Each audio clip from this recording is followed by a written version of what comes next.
Hello everyone, welcome back to our channel that is Student Desk by TG, and today we are going to discuss about the macromolecules and polysaccharides. and before starting the video please like, share and subscribe. Let's get started. आज हम बात करेंगे बेटा polysaccharides के बारे में कि हमारे पॉलीसेक्राइड्स क्या होते हैं। तो अगर मैं बात करूँ पॉलीसेक्राइड्स की तो उससे पहले हम बात करते हैं पॉलीसेक्राइड है क्या। तो बेसिकली आज हम बात करने वाले बेटा मैक्रोमोलिक्यूल्स की। मैक्रोमोलिक्यूल्स क्या होते हैं बेटा? मैक्रोमोलिक्यूल्स हमारे बेसिकली क्या होते हैं? Polymer of micromolecules. अभी तक जो हम वो पढ़ रहे थे बेटा माइक्रोमोलिक्यूल्स।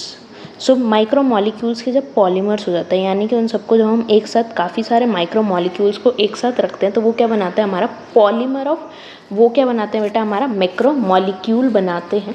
जैसे अगर हम बात कर रहे हैं पॉलीसेक्राइड्स की तो पॉलीसेक्राइड्स बेसिकली क्या है? जब काफ़ी सारी मोनोसेक्राइड्स यूनिट्स मैं एक साथ ला के रख दूँ, मोर देन 9 मोनोसेक्राइड यूनिट्स अगर मैं एक साथ ला के रख दूँ तो उसे हम क्या बोलते हैं बेटा? पॉलीसेक्राइड्स। आप सभी को पता है सेक्राइड का मतलब क्या होता है? शुगर होता है। तो अगर काफ़ी सारे शुगर मॉलिक्यूल एक साथ ला के रख दिए जाएँ तो उन्हें हम क्या कहते हैं? पॉलीसेक्राइड्स कहते हैं। और यूजुअली बात की जाए तो बेटा जितने भी आपके मैक्रोमॉलिक्यूल्स होते हैं वो सारे के सारे हमारे वाटर में इनसॉल्यूबल होते हैं। कोई भी उनमें से जो वाटर में सॉल्यूबल नहीं होता है। इसलिए आपको याद हो तो जब हमने स्टार्टिंग में एक्सपेरिमेंट कराया था तो उसमें ये कहाँ देखने को मिलते हैं मैक्रोमॉलिक्यूल्स? रिटेंटेट में, क्योंकि वो वाटर में सॉल्यूबलाइज नहीं हो पाए थे। तो हमारे मोस्टली 3 टाइप के मैक्रोमोलिक्यूल्स होते हैं। एक तो हो गया हमारा पॉलीसेक्राइड, दूसरे हो गए हमारे बेटा प्रोटीन्स और तीसरे होते हैं हमारे न्यूक्लिक एसिड। सो ये 3 टाइप के जो है हमारे बेटा मैक्रोमोलिक्यूल्स होते हैं। सो अगर हम बात करें पॉलीसेक्राइड्स की, अगर हमारा एक सिंगल शुगर मॉलिक्यूल है तो उसे हम क्या बोलते हैं? मोनोसेक्राइड। अगर 2 शुगर मॉलिक्यूल्स एक साथ है तो उसे हम क्या बोलते हैं? डाइसेक्राइड। अगर मोर देन 2 है और लेस देन 9 है, मोर देन 2 और लेस देन 9 है तो उसको हम क्या बोल देते हैं? ऑलिगोसेक्राइड्स। ठीक है, अब मोर देन 9 आ गए तो उसको हम क्या बोल देंगे? पॉलीसेक्राइड। सो बेटा ये जो हमारे पॉलीसेक्राइड्स होते हैं बेसिकली क्या है? हमारी काफ़ी सारी मोनोसेक्राइड्स यूनिट्स यानी कि काफ़ी सारे मोनो शुगर्स, जो शुगर्स के मॉलिक्यूल हैं मोर देन 9, वो सारे जो है वो एक साथ आके जुड़ चुके हैं। अब भाई ऑब्वियस सी बात है कि जब हमारे कोई भी चीज़ें एक साथ आके जुड़ेंगी तो उनके बीच में क्या होगी? बॉन्डिंग होगी। वो किसी न किसी बॉन्ड से जो है वो आपस में जुड़े होंगे।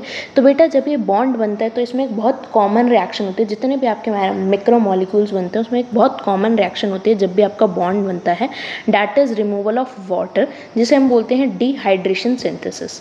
सो मोस्टली मैक्रोमोलिक्यूल्स में आपको ये रिएक्शन जो है वो देखने को मिलेगी, डिहाइड्रेशन सिंथेसिस, या फिर जिसे हम कंडेंसेशन रिएक्शन भी बोलते हैं। तो जब भी आप मैक्रोमोलिक्यूल बनाते हैं माइक्रोमोलिक्यूल से तो उसमें क्या होता है? हमारा रिमूवल ऑफ वाटर होता है और उन रिएक्शंस को हम क्या बोलते हैं?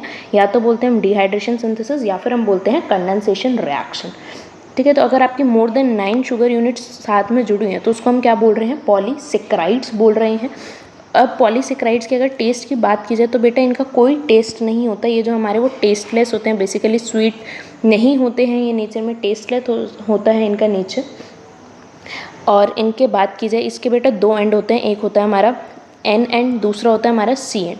तो जो हमारा एन एंड होगा वो तो क्या होगा बेटा? हमारा नॉन रिड्यूसिंग एंड होगा। ऑब्वियस सी बात है, एन से नॉन रिड्यूसिंग एंड, यानी कि वहाँ पे कोई भी नई मॉलिक्यूल आके जो है वो नहीं लुक सकते।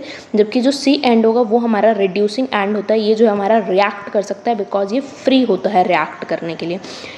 लास्ट वीडियो में बात की हुई है नॉन रिड्यूसिंग और रिड्यूसिंग क्या होता है, तो आप वो जो है वो लास्ट जाके देख सकते हैं, स्टार्टिंग की वीडियोज़ में है ये चीज़ें। सो बेटा अब बात की जाए टाइप ऑफ पॉलीसेक्राइड्स की, तो हमारे 2 टाइप के पॉलीसेक्राइड्स होते हैं। एक होता है बेटा हमारा होमोपॉलीसेक्राइड, यानी कि जिसमें जितनी भी हमारी शुगर यूनिट्स हैं, जितने भी हमारे सेक्राइड्स हैं, अगर ये एक जैसे शुगर से बना हुआ है, सिमिलर शुगर से, तो इसको हम क्या बोलेंगे? होमोपॉलीसेक्राइड बोलेंगे। इसको हम क्या बोलेंगे? होमोपॉलीसेक्राइड। अगर सारी की सारी शुगर यूनिट जो है वो एक जैसी हैं, जैसे कि हम ग्लाइकोजन की बात करें तो वो सारा का सारा जो है वो किससे बना होता है? अल्फ़ा डी ग्लूकोज से बना होता है। ठीक है, हम सेल्यूलोज की बात करें तो वो सारा का सारा किससे बना होता है बेटा? बीटा डी ग्लूकोज से बना होता है। यानी कि अगर वो एक ही शुगर यूनिट से बना हुआ पूरा का पूरा पॉलीसेक्राइड तो उसको हम क्या बोलते हैं बेटा? होमोपॉलीसेक्राइड। वहीं हेट्रोपॉलीसेक्राइड्स क्या होते हैं? आपको नाम ही बता रहा है। हेट्रो मीन्स क्या होता है, डिफरेंट। तो जो डिफरेंट शुगर यूनिट से बना होगा, यानी कि अलग अलग शुगर यूनिट से अगर वो बना हुआ है तो उसको हम क्या बोलेंगे, हेट्रोपॉलीसेकेराइड। इसका बेस्ट एग्जाम्पल है बेटा पेप्टिडोग्लाइकेन,